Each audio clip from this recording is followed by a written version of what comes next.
The following presentation contains content that some individuals may find sensitive or distressing.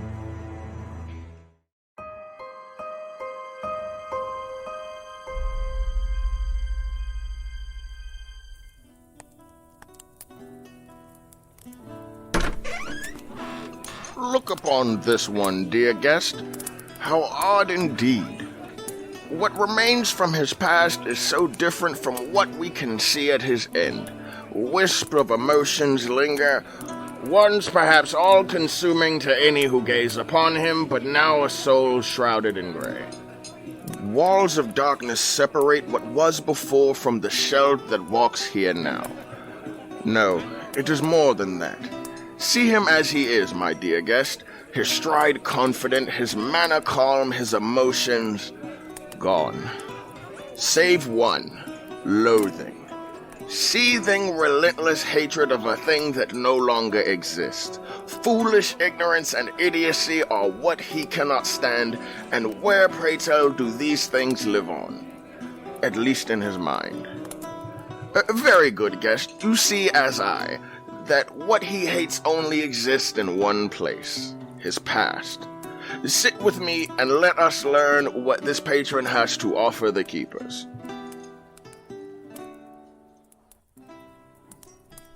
How delightful.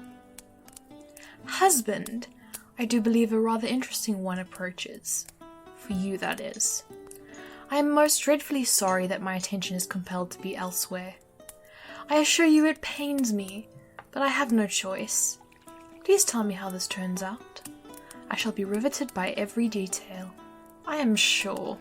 Oh, brightest star in the universe, I do endlessly adore your understanding of my desires, and your offer to sacrifice your role in this patron's tale for my benefit fills me with a vast and endless joy. But I could not let you suffer so. Besides, Goliath is more than capable of caring for himself, don't you agree? I know, dear. Grumpy old Ori doesn't understand how much you need me. It's okay. This drag will not take long. Enduring an endless love, not every soul can be a tragic star-crossed lover, nor a brave hero or wise sage. As you know, we are bound to hear the full breadth and depth of every patron's story, no matter how droll we assume or find it to be. Not long. My deference to your enjoyment is as boundless as the oceans of eternity. I will try not to linger should this become boring. But if I'm... You were saying? Oh, nothing, my love unbounded. I'll never understand if it really hates me or not. If we? Hmm? Oh, look. It's arrived. Oh, very well. Welcome, sir, to the crossover. Spare me, Keeper. Oh. I know where I am. I know why as well. I wouldn't have thought to be a tyrant. Not for me, anyways. My days hoisting a mug after a shift are long past. Such places haven't held joy or offered me comfort for many years. Still, you went through the trouble, and I don't wish to be rude to you or inconsiderate of the effort. If it's permissible, I'll take a drink. For old time's sake. Odd indeed. You said you are aware. If I may indulge my curiosity, good patron, how is it you come to us with such knowledge? I've spent more than a few years researching and dealing with souls. Mostly those trapped by magic or lingering to trouble the living. But I did spend some time doing research for personal reasons. Every soul must tell their final tale, or the one that defined their path through life, towards death, and then be judged. Is that correct? Or have I been misled? I am impressed. And here I thought this was going to be quick and boring. It seems this one is full of surprises. Mistress, I regret to inform you that I will be boring. It's not my intent to offend, but I'll not be lying, begging, pleading, or even demanding in the matter of my fate. I've failed in my life. I've destroyed everything I loved. I've allowed suffering to be visited upon countless others, at least some of whom must be innocent. I'm to be damned. My soul set to suffer in recompense for the suffering I have undoubtedly heaped upon others. Well then, a peculiar but blissfully short endeavour. I guess I can spare a few moments. I must say, you have not been boring. A mercy for which you have my gratitude. At least someone here besides my handsome boy understands what makes me happy. Unless you object, I shall see this one given his final wish and be cast down. Agreed? I simply cannot. I am sorry, but the patron does not choose his end, even if that choice may be the correct one. Ugh. Very well. For the record, I would have sent you on your way. I respect and appreciate your resignation to damnation. If only more beings could be as efficient as you. Commendable perhaps, but ultimately not the manner in which we are bound to proceed. Now I'm sure that you're well aware of the tale we expect to hear, so, if you would indulge us, please, tell us what led up to that fateful day. It began outside of Bell. Small town with small people, and next to no problems. Never any large ones, anyways. It's a place where folk are busy doing very little. Nothing ever happens. Just keep an eye out for what's changed. That way you can avoid being involved in anything interesting. That's how I made my mistake, where it all went wrong. I didn't follow the rules when it happened. Something interesting? Something that never should have. But something I never should have allowed. But I did. And for that, and all my failures that followed, I deserve to be cast down. Caber, as we continue going through this formality, I've lived this event once, and it's one time more than I care to. I am filled with sorrow for your suffering, and while I wish it were not so, I must subject you to this final task. It is our duty. Speaking as if I am unaware of it. Really? Interesting. To think that I would seek to spare you this final pain and he would not. Odd indeed. You may begin. It was a necessary but undesirable way to earn a living.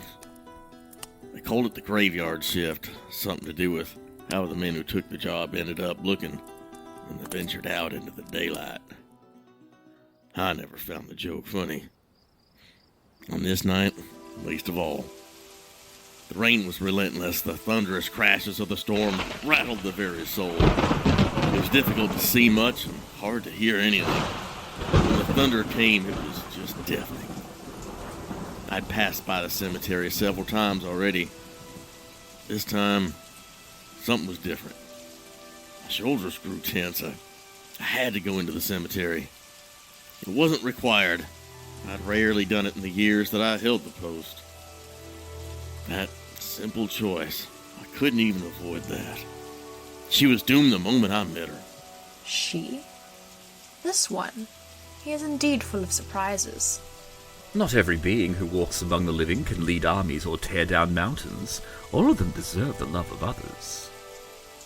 I made my way among the graves, careful to step lightly to avoid the markers, taking care not to disturb the dead.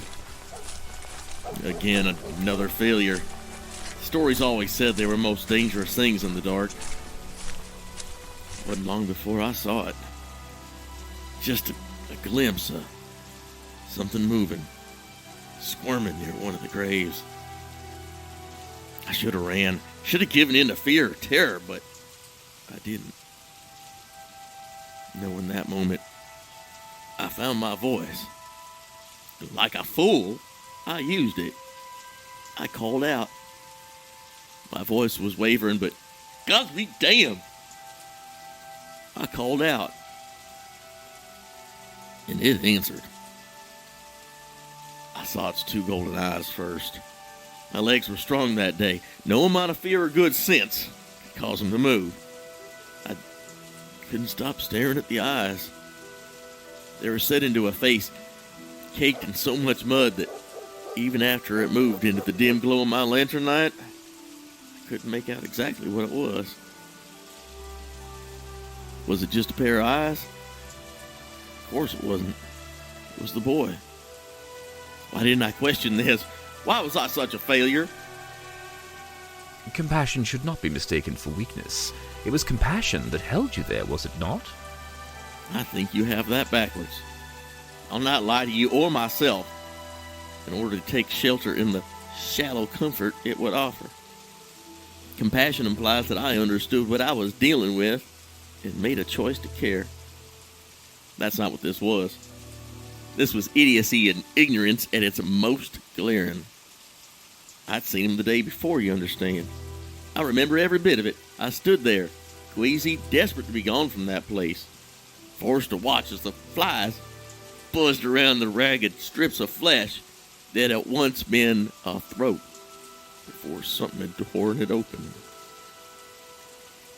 The maggots had already started to crawl around within the gore. I vomited, my stomach trying to accomplish what my legs had yet to do. To leave. That day I was functioning just fine. My mind said run, my legs wanted to, my stomach agreed. Priest and the watch captain didn't. They kept me there. It wasn't my choice. The basic rites were performed. All of us thought it was tragic, but ultimately an event outside of our control and concern. Something killed a boy nobody knew outside of our town, and then left. An interesting event that happened outside of Bill. So in short, not our problem. Should have known better than to believe that. And I knew the stories. Monsters roam in the woods.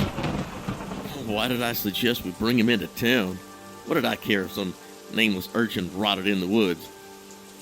Especially when those woods are outside of town. Why did I say anything?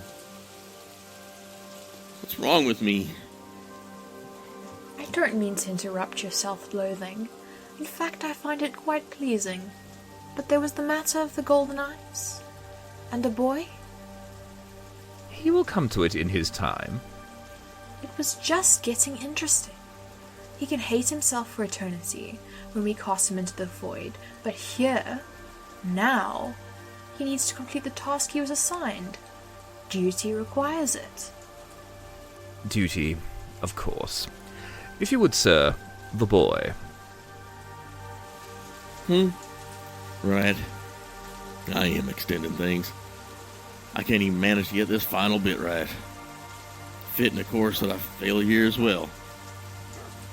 Apologies. There he was, clawing his way away from that shallow grave.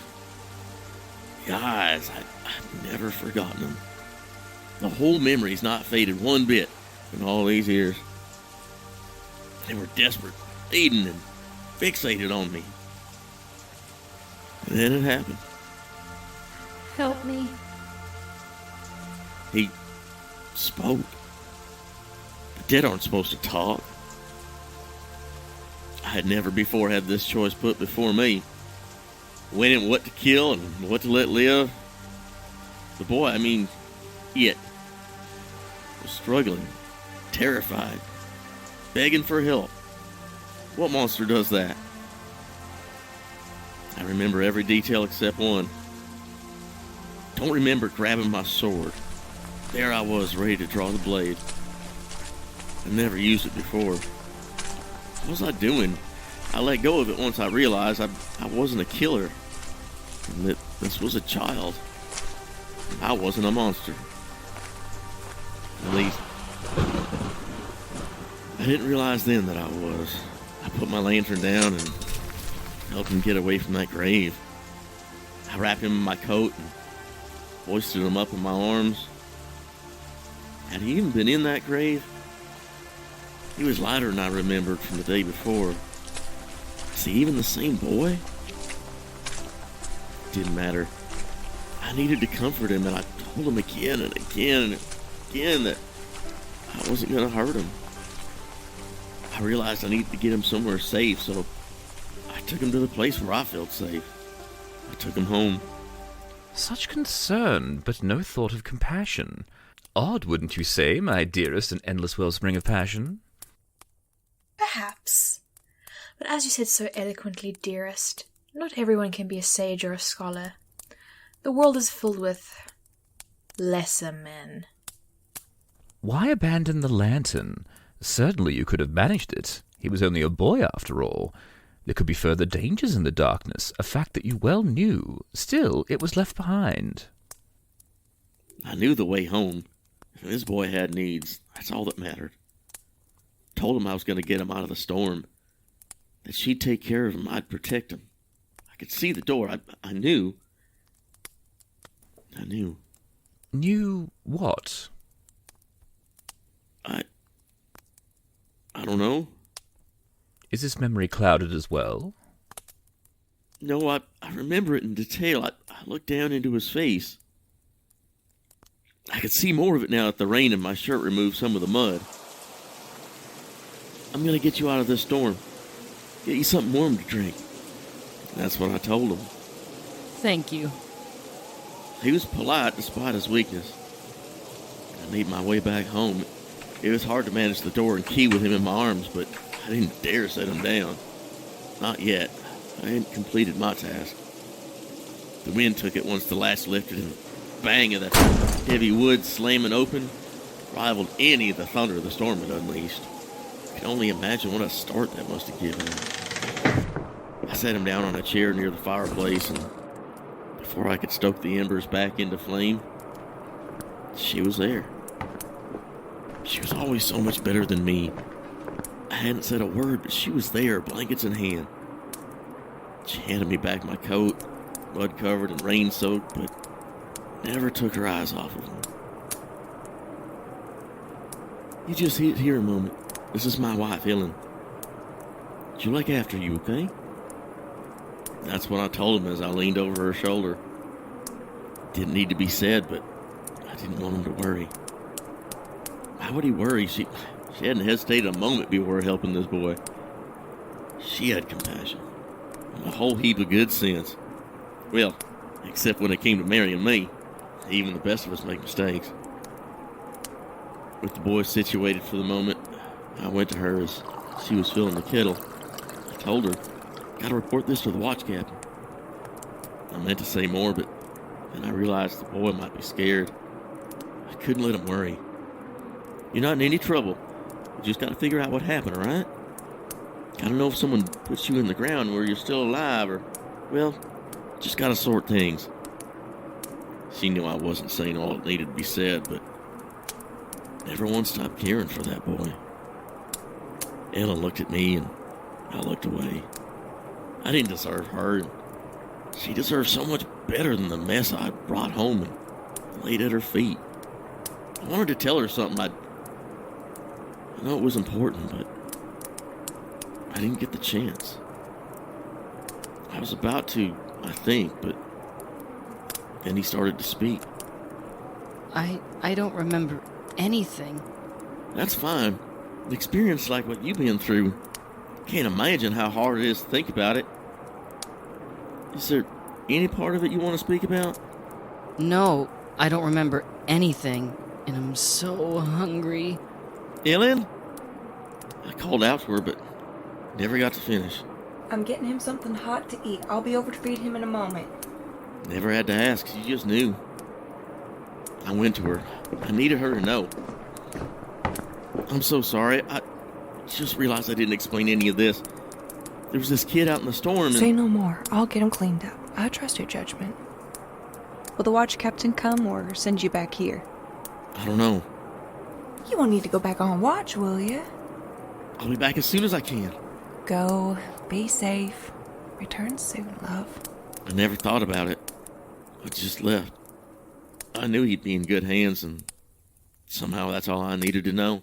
You just left her there with that boy. I'm surprised she didn't send you to meet us right there on the spot. It ever favors you men that we are creatures of patience and tolerance, so willing to accept such careless handling. I sense this will be the beginning of the end. An unpleasant one, no doubt. Continue. I can't.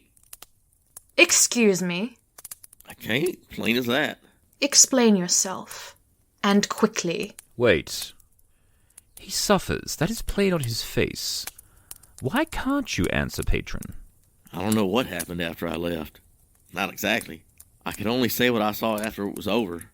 As to what transpired during, well, I'd only be guessing. Very well. Anything for this, my eternal bond? What was that? Nothing. Really. Fortunately, I have the utmost care for our duty here, so I am prepared for such an obstacle. Goliath, come to Mommy, please. Such a good and handsome boy. Yes, you are. Go ahead, get the centifib, and then go find what we need. Be quick. We wouldn't want to be rude to our patron. How unusual indeed, dear guest. A patron who does not know his own story. I don't think that has occurred for millennia. Not without some other force at work, at least. What do you think is going on here? Yes, that is quite the theory. I have a few of my own, of course, but I am very, very eager to hear what happens next. And what exactly is that demonic feline going to do? I've only known it to consume souls, not aid them. A strange day in the crossover indeed. Wait. I hear the sound of Aerith's pet returning. Delightful! Let us put aside our wild speculation and listen in as to we are to hear the conclusion of this tale. Back so soon? What was that? You went where? Fascinating. Please do tell us all what you have learned. It was quite the endeavor. Not as much for me as it would have been for lesser creatures. I made the journey and have seen what happens. What a mess. Shame that I have to drag this out. After all, my mistress has other needs to attend to. It is okay. I would not want to see your efforts go to waste. Besides, sweet Goliath, there may be a large snack waiting for you at the end of the story. Would you like that? Let me see what I remember of it. I was in the house, if you can call 3 tiny rooms a house. This one is just left. Why are they always like this? Couldn't you tell where you'd brought into your home? The woman is there. She smells nice. Sad, really. She is every bit as blind to what is sitting in front of her as this dolt. Really, how do any of them survive? What? My insights are priceless for the scene I am about to describe to you. As I was saying, she is gathering herbs and other bits into a cup. All the while, it is watching her. Ooh, I know that stare. What a hungry boy we have, and clearly not for whatever concoction she is making. She walks past it, focused on the kettle, but tea is not what the thing is interested in. Its gaze never wavers from the soft skin of her neck. Nostrils flare and ears twitch. It smells it, hears it rushing through veins and arteries. I see it shifting position beneath the blankets, moving ever so subtly from resting to ready. It shifts its weight forward onto its toes. The legs tense. Oh, it's ready to strike. The crude chair beneath him creaks ever so slightly. She turns. He moves so quickly back as he was before she walked past, retreating to the depths of the chair, its frail form hidden beneath the blankets. She has no idea how close she was. I'm as shocked as you all are. Hesitation? Not what I expected. Were it me stalking prey, I wouldn't have waited. I shall continue. She does not see any of it, though. So vulnerable and so unaware, blinded by care and compassion. Such a precious creature, the kind of thing worth protecting from monsters. Goliath, there is little to gain in antagonizing our patron. I will not see his sorrow deepen needlessly. Very well, I'll just continue telling this painful and tragic tale. As you insisted, my mistress and the patron endure. She never saw the movements. She's blissfully unaware how close she was. Understandable. She is, after all, focused on caring for this child. It's as close as she has ever been to being a mother. Oblivious to the danger, she starts to walk past, but it stops. She can't resist. It looks so lost, so scared and in need of her. Perfectly predatory camouflage. Being strong, but appearing weak. She's helpless, in every sense of the word. She caresses its face, and he leans into it, bearing its cheek into her palm. The comforting touch of a mother, the care of one whose love is endless, doesn't see or feel any of it. It's focused on the wrist. Pressing his face into her palm brought its nose and mouth so very close to her flesh. It can smell it through the skin. Feel her pulse in his face through her hand. The fangs just catch the firelight. Small points of white gleaming in the faint flickers of light. She doesn't see them. His teeth within striking distance. His lip begins to pull back, mouth widening. She speaks to him as if death isn't pressed against her flesh. Oh dear, you're so pale. I think I'm just like that? Her hand begins to withdraw. It cranes its neck upward, following, desperately trying to stay near. Then it stops, retreats back again. Really? Again so close. Then nothing. Does it truly crave her affections? And you're still brazen. Let's get you clean and dry so that fire can start to warm you up, you precious thing. I'm fine. Nonsense, dear. You're just numb. I promise you'll feel even better once we're done. What game does this vile little thing play at? Again and again she presents herself, so easily taken. But it does not. She cleans away the mud bit by bit, revealing more and more of what lies beneath, but never sees it. And it never acts. I must say I'm impressed with the depths of this ruse. Sure, I toy with my food, but only a small amount. But this one is something else. Time and time again she returns with a fresh towel, steaming from the hot water. Its eyes are on her neck. The more dirt she removes from its face, the more it reveals the filth within. She doesn't notice. How could she, keeping up a steady stream of chatter like that? Exhausting both of them, I'd imagine. It nearly bored me to sleep, and it wasn't like there was much conversation to indulge in. It was just questions she asked, and answers it couldn't or wouldn't provide. Are mortals always this, boring? I mean, when they're not being torn apart by beasts or being murdered? It's clean now, and that face. I'm adorable, but this one is, well, perfect.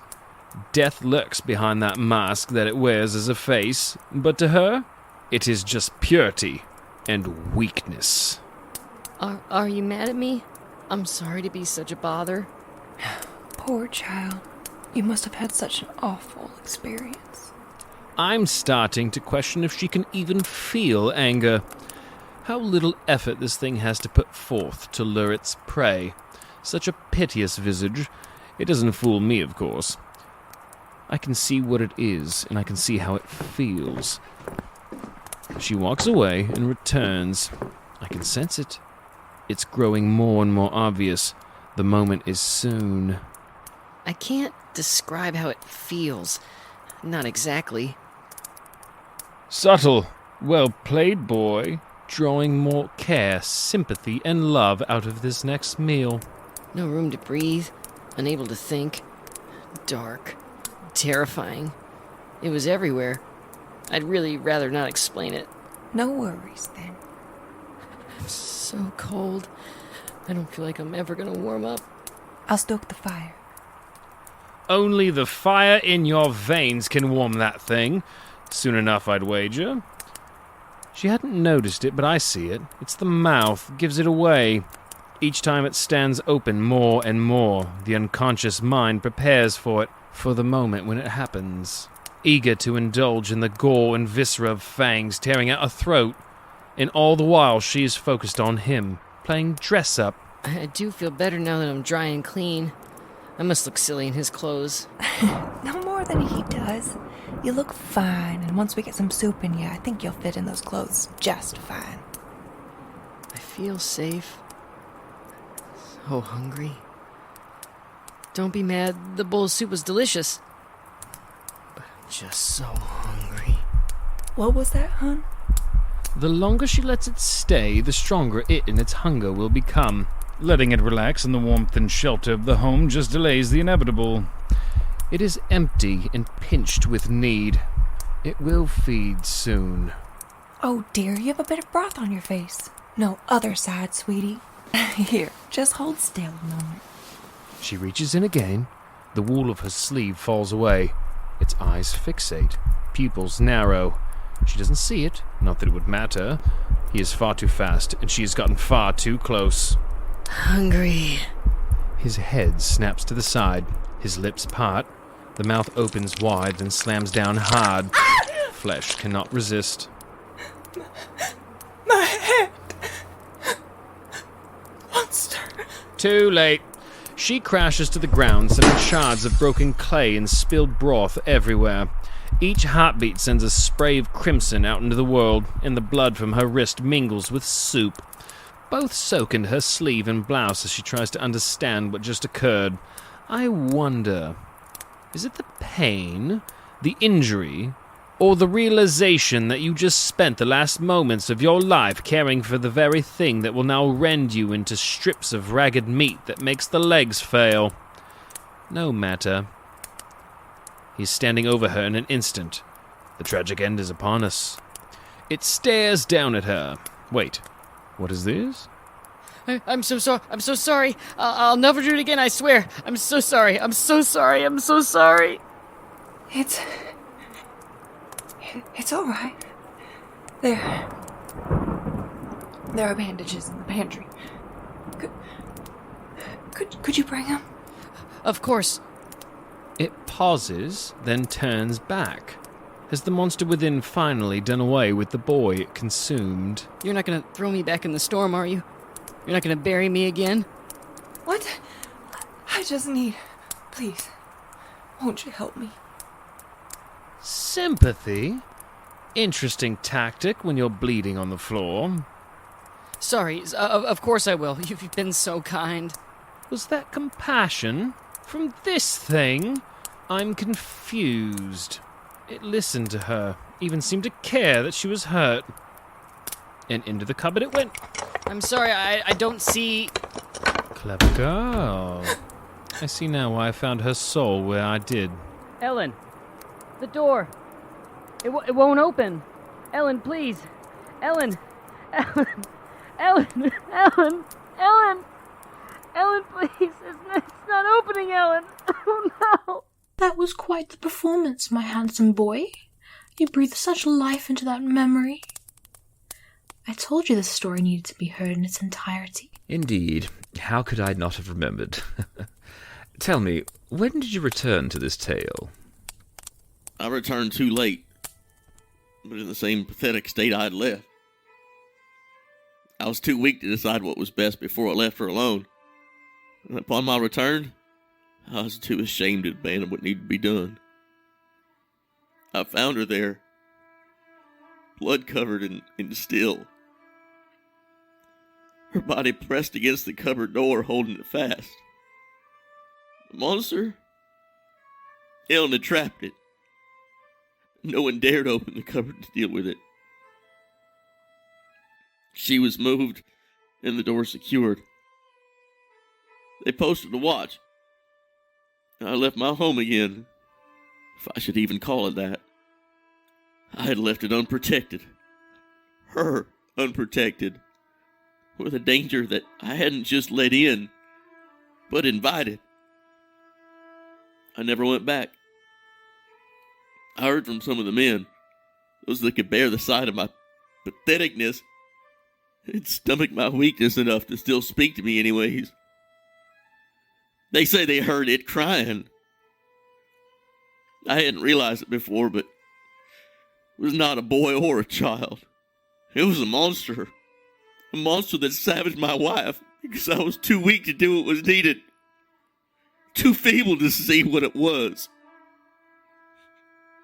When they finally were given orders to bring it into town square, face judgment in the light of day, I huddled nearby in the shadows. Cowering in shame, wallowing in grief, the last dregs of weakness weighing me down. I expected him to be set upon by it when they opened that door. How strong she must have been to keep it contained. Stronger than I've ever been. Even in that moment, knowing what it had done, I wasn't consumed by rage or vengeance. I was empty. I was nothing. Less than nothing. And I prayed. I prayed to you, mistress. Do you recall what I begged of you? Oh my word. Do you remember this one? You're right, this one is interesting to me. Of course I remember him. You begged that she be granted retribution against the thing that had done this to her. The monster that had really been responsible. Isn't that right? Tell me, patron, did I answer your prayer? No. If you had listened then I would have met you a long time ago. That thing would have bust through the door when they started to open it, cast the men aside, fell on me with the full fury of all the hells, and torn out my throat. He would have done to me what was done to him, what he wanted to do to her. I would have deserved every ounce of pain and misery, but you ignored me, and it just fell out of the cupboard like a terrified and beaten child. Huddled on the floor, glassy-eyed, fingers bloody, nails missing. Why? Tell me, mistress. Why would you let one as stupid as I go unpunished? Found it clawing its way out of its own grave, its mangled throat restored, and clearly not human. It was a monster, and I left it alone with my wife. Tell me then, what did you do after I ignored your pathetic pleas? I drew my sword and stepped up to the men that carried it. They parted before me, and I pressed the point of the blade against the thing. It pleaded with me just as I had pleaded with you. No, please. I didn't mean to. I'm sorry. I'm sorry. I tried to help her after. I did. She wouldn't let me help her. I pressed the point of the blade just a bit deeper till it got the message. It struggled to stand. The men grabbed him up. Bind its hands, I told them. I hadn't asked them. I ordered them and they obeyed. No. Continued No, to beg. please. My ears no longer worked. Please, no. When it raised its voice, I clamped my hand around its neck to shut it up. Twisted its face forward and into the sun. It didn't like the sun. Sadly, it didn't catch fire or melt. Too much to hope for in a world of monsters and uncaring gods. The begging stopped for a few minutes. Till we reached the town square anyways. The fire was almost ready. I grabbed it by the shirt. My shirt. Covered in her blood. Yanked it to its feet. Continued to whine as it was dragged up onto a platform of logs and brush. It wept as we chained it to the pole, its chest heaving. I didn't believe monsters could cry.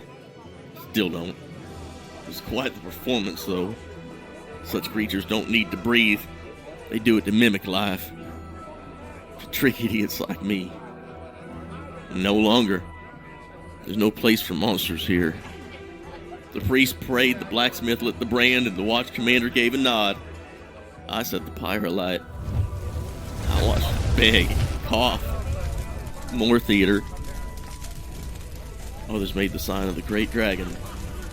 I didn't. I knew prayers don't get answered. I hoped this evil would be banished forever.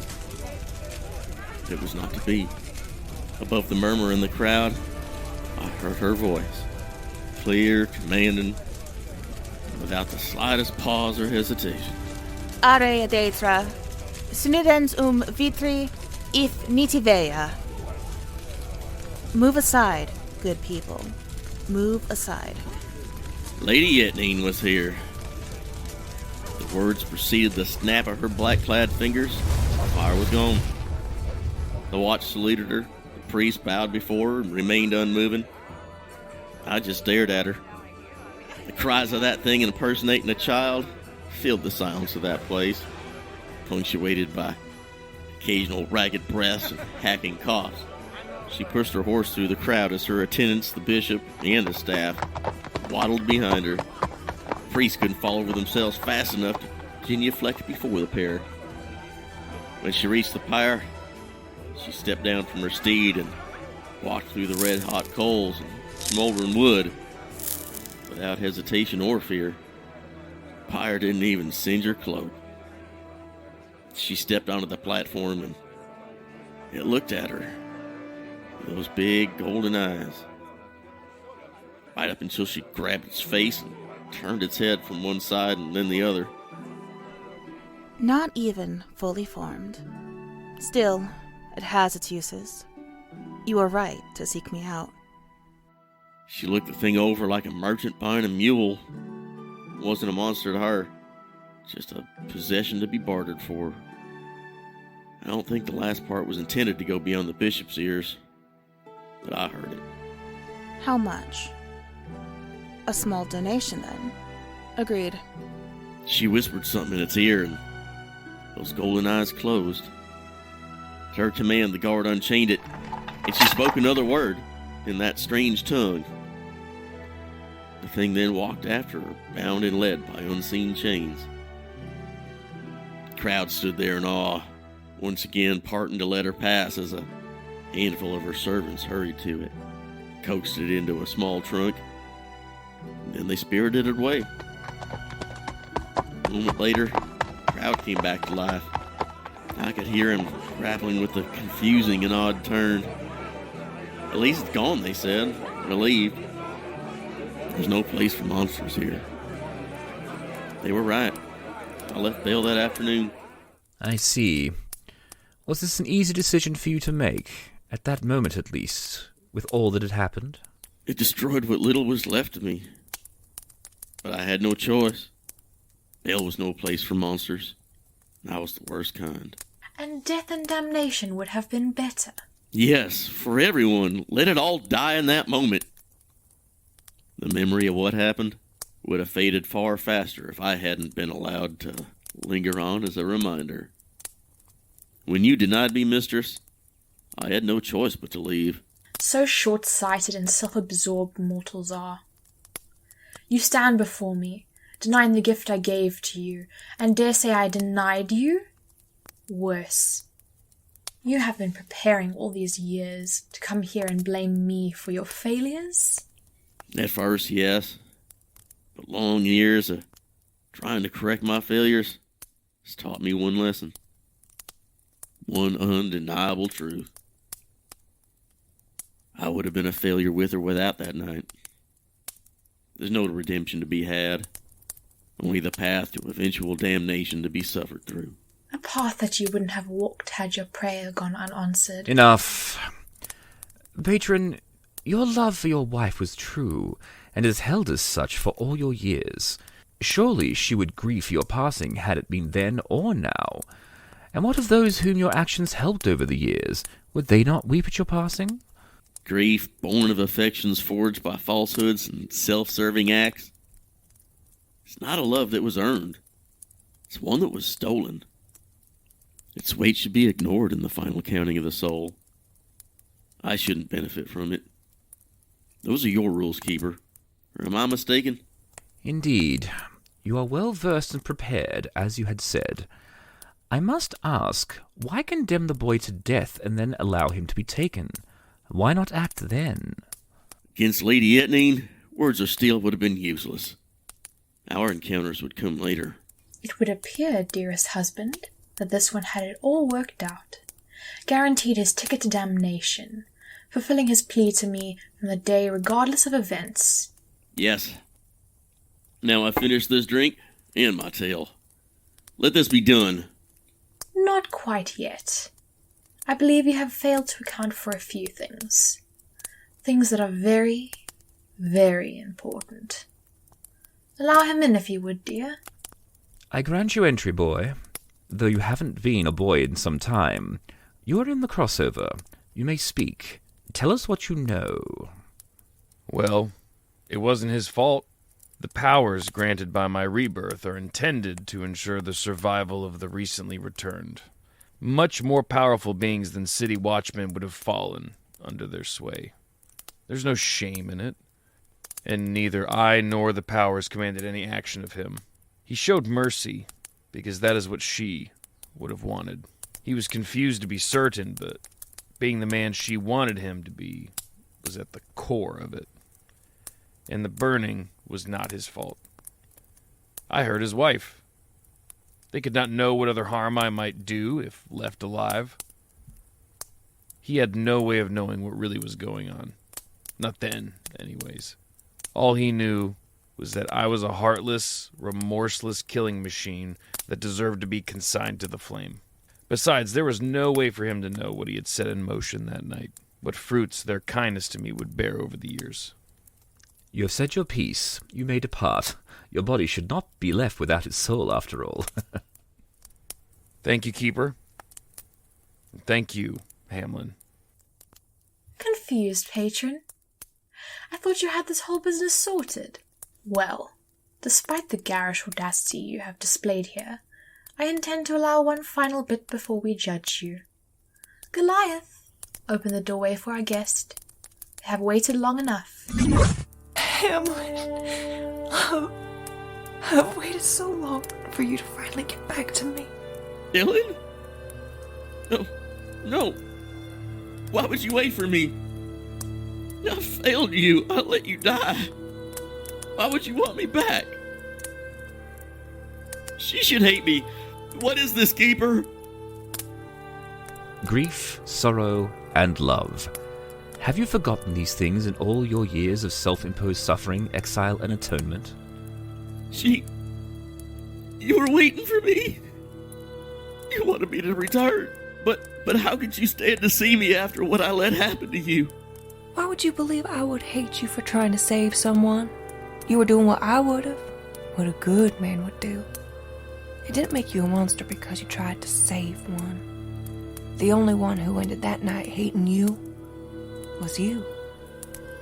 I have never stopped and will never stop loving you. I don't know if you've ever taken a moment to look at all the good this pain has brought to the world, but I have. I've seen the good you have done. Your suffering has strengthened the world, not diminished it. If I knew the good that sacrificing our life together would bring and was offered the choice between it and our happiness, then I would choose to suffer, the same as you have, and I would be happy for it. I wish you could have found that same joy in your life. I'll never understand you. I didn't marry you or hold you in my heart for all these years because you were smart. If intelligence was the criteria, there would be precious few unions. What was that, my infinite affection? Judgment, husband. I cannot stomach another moment of this. You will never see the beauty in these moments. Not as I do, but I accept that we are very, very different. Hamlin of Bale, the relentless slayer of monsters and bane of the foul, I have heard your tale and passed judgment upon you. Your only crime is being ignorant to the love this world has for you and the gift you have given it. Love wept for you as you endured this life's journey, and even in darkness you showed the loss within the path. Those who dwelt within it found you as a beacon of hope. You cannot fathom what you have set in motion. You do not see the balance of things. Your time has passed. Move beyond this place and back into her arms, never again to be parted. Go to the reward that you have earned. Rest. There is no darkness to pierce, no place to watch, no battles to fight. There are no monsters here. We have come to the end of another tale. Tell me, guest, Did you expect this patron's tale to conclude with such a happy ending? Ah, happy ending. Rare for one whose life was filled with such darkness to find their way to a peaceful rest. So rare, but always beautiful when it happens. Does this patron deserve such a reward? Can failings of this magnitude truly be forgiven? Sometimes people are forgiven even when they did something unforgivable. And to our keepers, to show such grace and compassion, a delight for you to have witnessed such a thing on your visit. Perhaps the world could use a bit more grace and a few more second chances. As they say, it is not the people who live on, but the deeds they do that are remembered. Perhaps the opposite holds true for misdeeds. Can a person's failures be forgotten while their story is not? Very interesting question, dear guest. Perhaps we shall find the answer together when you visit again and join me for another Fable from the Forgotten. No Place for Monsters. Written by Corey Whittle and Jason Merwin. Produced by Josh McGinnis. Directed by Josh McGinnis and Michael Riley. Edited by Michael Riley. Starring Tyree Mapson as Alabaster the Host. Mercury as Aerith. Tim Roberts as Oregon. The Upright Man as Hamlin. Michael Riley as Goliath, Young Boy, and Old Boy. Bailey Martin as Ellen. Sarah Crawford as Lady Etnine. Now be gone, heathens!